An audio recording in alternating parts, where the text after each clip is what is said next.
what particular area you received an increase in faith, come up here, take courage, break that dumbness, show your faith, get up and walk in faith.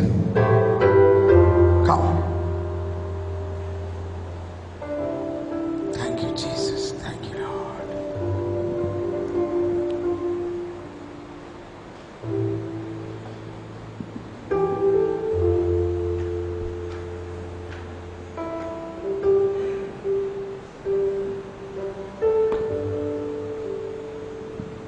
Hello everyone, my name is Andrea. I've been suffering from anxiety attacks for the last 6 months because I was incomplete in my faith in the Lord. Even though the Lord had given me so many messages and so many signs of His promises, I doubted that. I used to keep asking for confirmation and my anxiety levels just kept hitting the roof, and it had come to such a point where I'd just break down in 30 seconds or less, and I would start doubting whether whatever I heard was even true or not. And after coming to this retreat, not only have I experienced the deliverance and the reminder of God's promises, especially about the portion that brother said about Abraham's walk of faith in taking Isaac to the mountaintop. It struck such a huge chord with me, and the same night I experienced the deliverance, and I praise God for that, because I was led to here just one day before the retreat. There was no preparation. I just walked in with my bag. I was like, let the Lord's will be manifested in my life.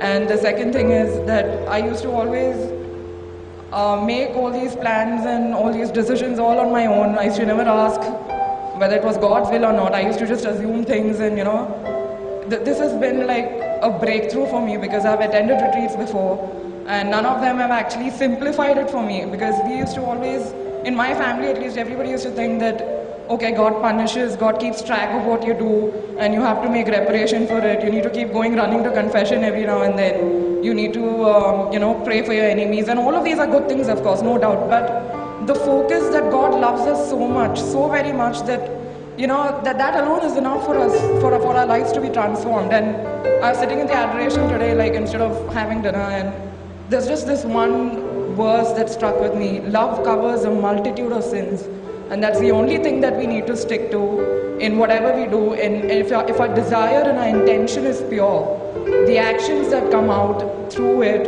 is with love, then I don't think you have any reason to fear. And I think I praise God for that, and I thank brother especially for it. It was an awesome retreat. Thank you.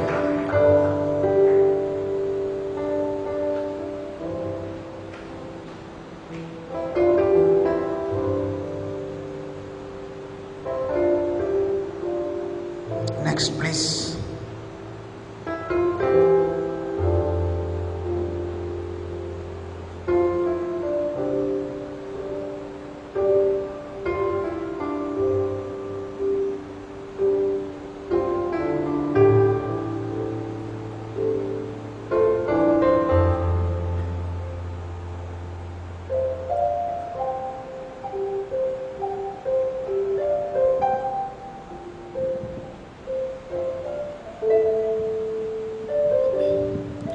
I want to thank God for bringing brother to the city. I was having a lot of doubts. Brother Jason had written our names on the list in the very beginning, in the month of January. But we were going through a lot of struggles, lot of emotional stress and worries because of our neighbors, etc. And I was wondering whether we will finally leave the house for this retreat. But I want to thank God's mercy for bringing my child and me here. Even in the counseling, she has taken a decision, and for the glory of God, and she has been very, very brave. And what touched me in the teaching was the barrel, the wedding feast at Cana. Those barrels, we always only learnt one thing, that they contain 30 or 40 gallons of water. But they were gallons which were used for washing the feet, and God put ordinary water into it and changed it into wine, sparkling wine, new wine. And it just touched my heart so much that God doesn't look at us. He pours His love, His mercy and His grace, and and He uses us as little as we are to build His kingdom, to reach out to others through our life. I thank God once again for bringing brother and giving us this wonderful opportunity to get such an insight into the Word of God. Thank you, Lord.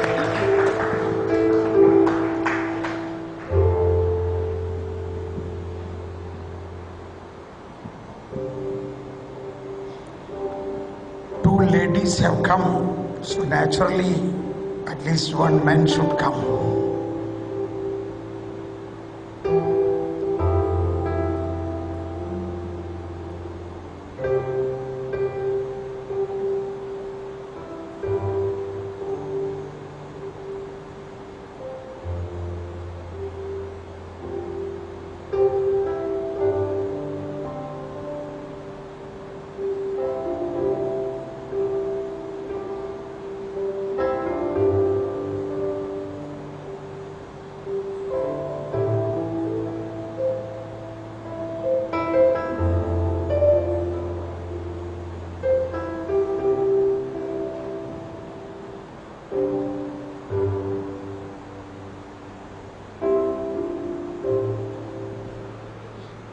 Please come.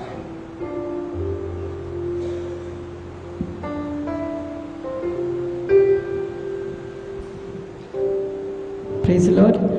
I thank and praise my God first and also Brother Thomas that I have come for this retreat. I never planned anything. It was just that a friend of mine called me and said, I have registered your name. You are going for a retreat on Sunday.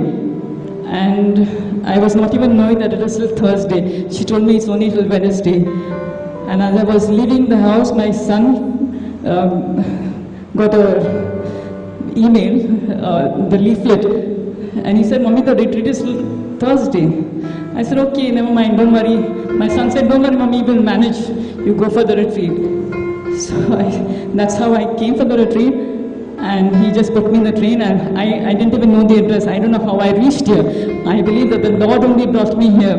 And after coming here, I was so glad that I am here, because I've never heard such wonderful teaching anywhere after being for so many retreats. And I believe that my whole life has been changed. Praise God. And also I would like to tell you that I have been suffering from this knee pain for the last 27 years, because I met with an accident, and from that time onwards, but after coming for the retreat, I am much relieved from the pain. Praise the Lord.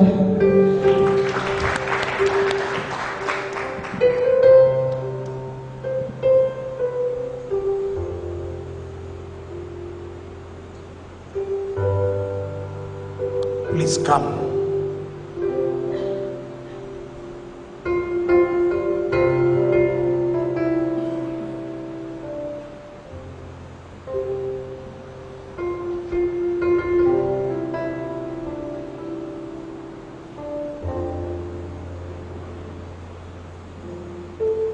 Thank you, Jesus. Praise you, Lord.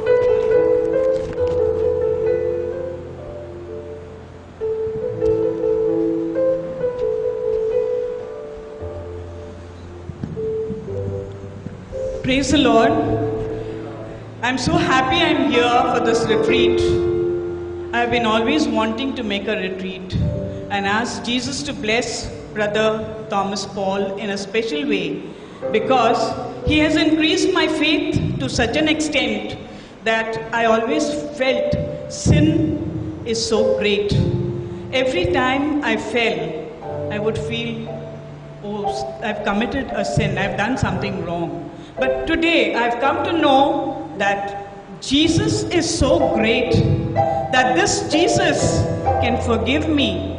No doubt I go to confession, but I know Jesus will forgive me for anything that I do. Not only that, I being a mother, a grandmother at home, I would spread the message of Jesus will punish you. You do something wrong, and there Jesus, look at the altar, he's looking at you. He will punish you. Today I have realized my mistake, that Jesus is not a punishing God. He is a forgiving Savior. and all the time the Holy Spirit will be guiding me is another inspiration that I have been blessed with today. Thank you, Jesus. Thank you, Lord.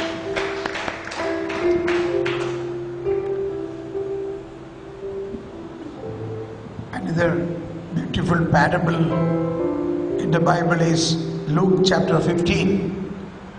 Luke chapter 15 is known as the Gospel of the Gospels.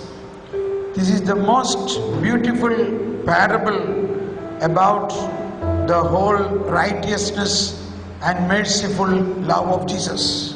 In this Luke chapter 15, there are three parables. First is the event of the lost sheep. Second is the lost coin. And third is the lost son. Often we reflect only about the prodigal son, but in fact that is not the final high point of the parable. Luke 15's high point of the parable is not the way we think upon this younger son which has gone away and came back. Father hugged him with. No. It is to be understood. Jesus was, Luke chapter 15, 1 and 2 says, Jesus was preaching and so many sinners as usual came near to him, and the Pharisees began to murmur, why is he giving company with these sinners? And Jesus spoke this parable towards them, to these Pharisees. He said, so it is according to their culture. Many of the Pharisees have sheep. So one had 100 sheep. He says, if one of your sheep is lost, will you not go behind that lost sheep till you find? Yes, that is the culture. That is what they do. And then Jesus said, when he found out the lost sheep, he took that lost sheep upon the shoulder and brought him back. He said, when one of his sheep is lost, he left the 99 righteous ones, 99 good sheep in the desert, and went behind the lost sheep. And he says, so the Heavenly Father will be happy on one repentant sinner than 99 righteous person. And then he said about the 10 coins. A woman had 10 coins, one is lost in the house. She was searching, and Jesus said, till she found out that coin, she searched the house. And when she found out, she proclaimed to everybody, see, I got my lost coin. So in the similar way, the angels in heaven will rejoice over one repentant sinner. Then he comes to the parable of the 2 sons. A man had 2 sons. The younger one asked the father, I want to go out to enjoy my life. Give me my inheritance. The father told him many times, no, my son, don't go. But he went. He went and he mixed with sinners. He went to prostitution. He went to gambling and lost all the money. And finally, all his friends also he lost.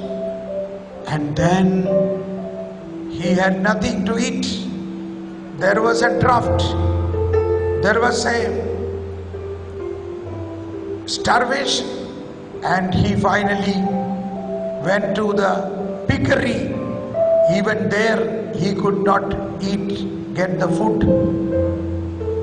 So he began to cry, and then he came to sense.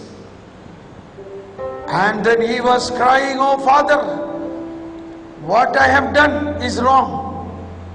I have sinned against you and God. If at all you consider me like a servant, I will be enjoying. and he began to walk and came, and his father was every day praying for him, waiting for him. Finally one day morning, the father saw his son coming. He was so happy. He rejoiced. He went out and hugged him. He knew very well this man has done full of sin, but he never punished him. And this boy was crying. He said, "Father, I am not worthy to be your son. I am a sinner." And the father hugged him. He said, "My son, I cannot consider you as a servant. You are my son. Even if you are a sinner, you are my son. Come on, I love you." He hugged him. He gave white garment to him. He gave a new ring to him, reinstating him as his son. And he gave him a new pair of chappals, so that even if he walk in the slippery valleys, you will never again fall down, my son. Come, let us rejoice. He told the servants, "Come on, let us kill a big calf to enjoy." And then they enjoyed. By the time it became the evening, big dancing and singing and rejoicing was going on in the house. The elder son came. He was wondering why such a dance and singing. Then a servant told him, "Don't you know, your younger brother has come back. You are all joyful. Your papa is joyful. But he has no joy. The elder son has no joy." He said, "Why has he come back? He has settled his account and gone." He became angry. And then his father came down to invite him. "My son, come, let us rejoice. Your brother has come." And he shouted at his father, "I have been working all these years for you like a servant. Not even one commandment I disobeyed. But you did not even cut a lamb to enjoy with my friends. And now this son of yours, when he came back, destroying your wealth with prostitutes and gamblers, you made such a big celebration."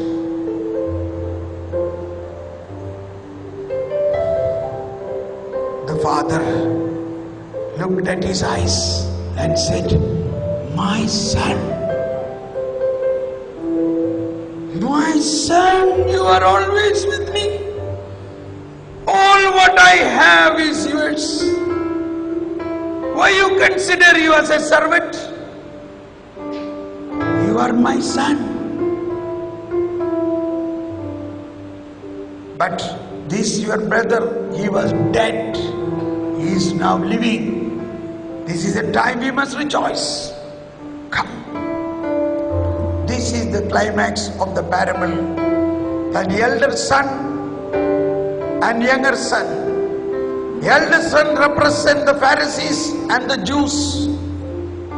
Like the coin which was lost in the house.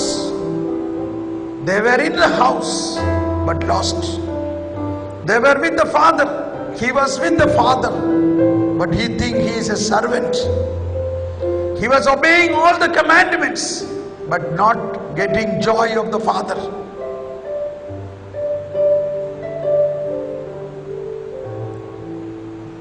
The sheep which was lost was the younger one. The coin which was lost was the elder one.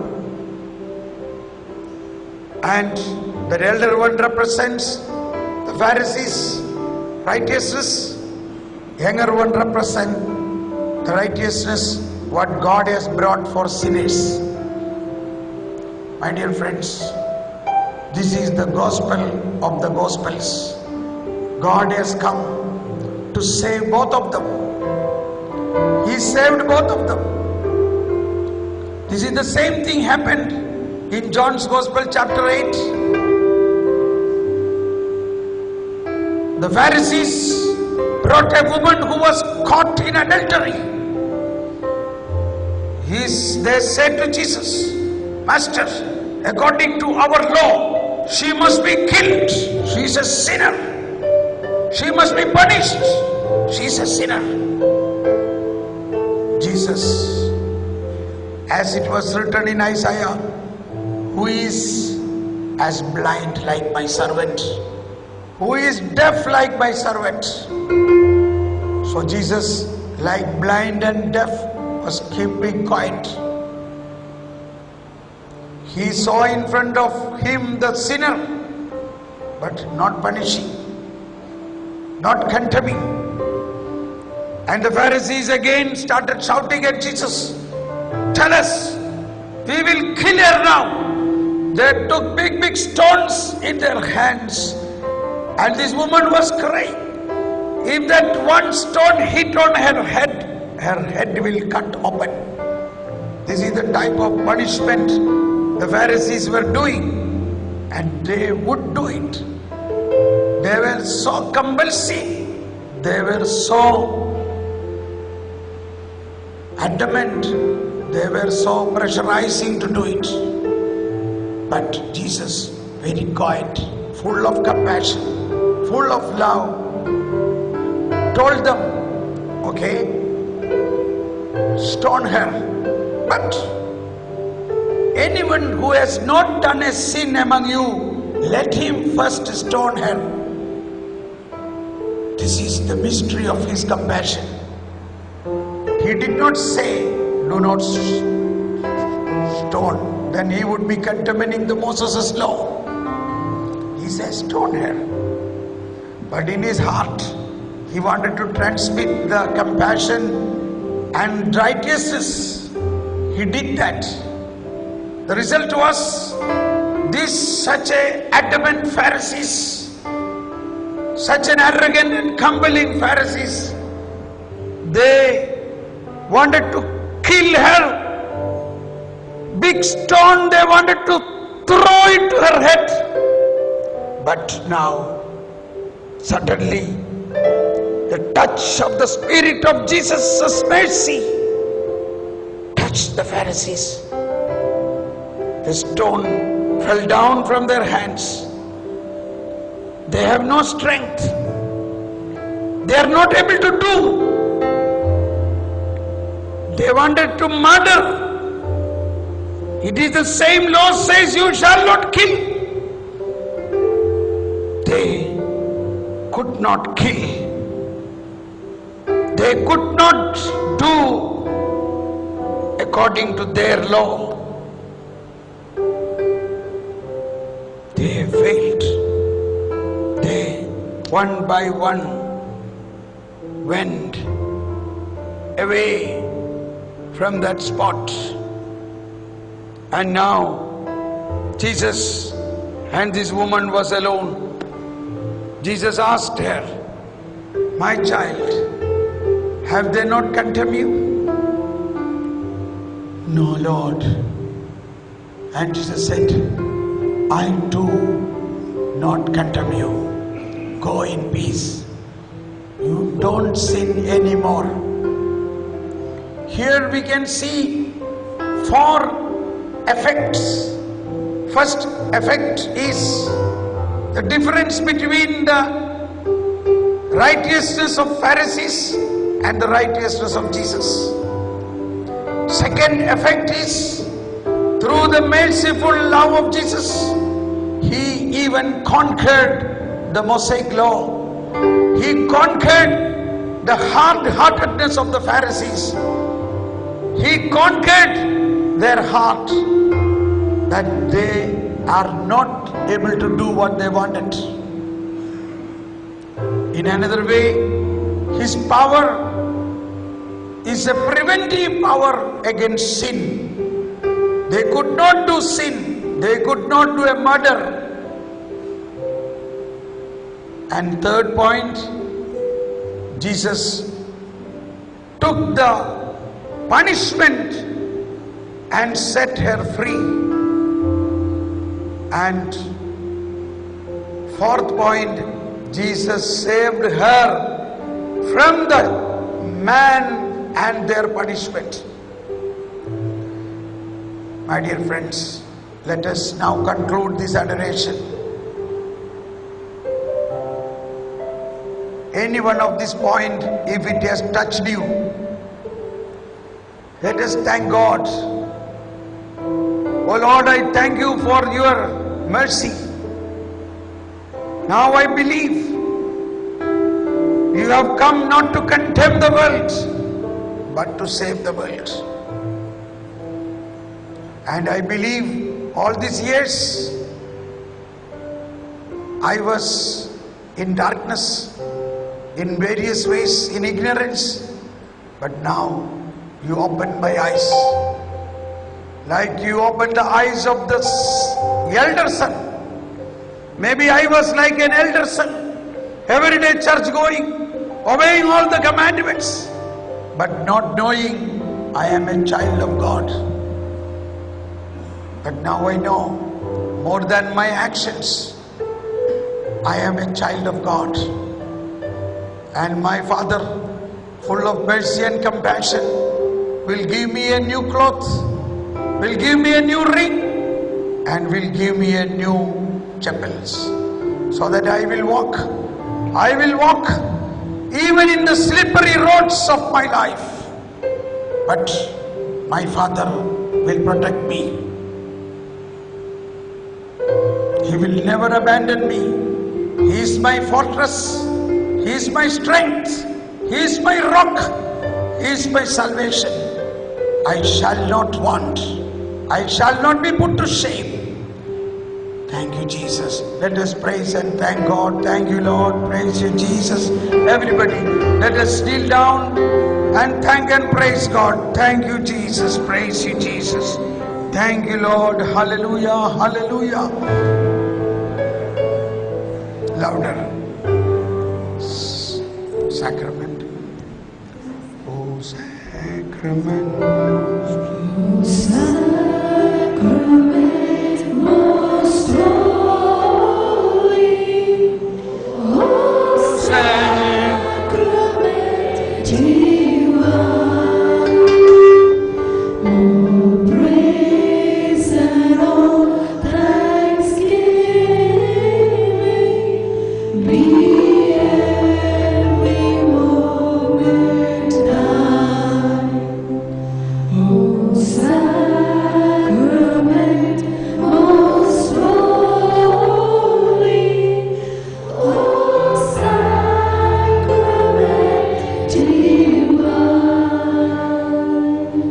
All praise and all thanksgiving be every moment thine. Thank you, Lord.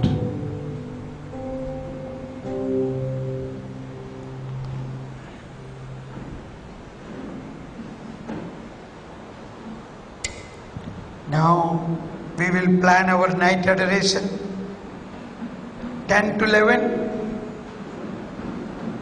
11 to 12, 12 to 1, 12 to 1, 12 to 1, 12 to 1, one more person, 12 to 1, anybody? Okay, thank you. 1 to 2, 1 to 2, 1 to 2, 1 to 2. Brother, you can put off this. 1 to 2,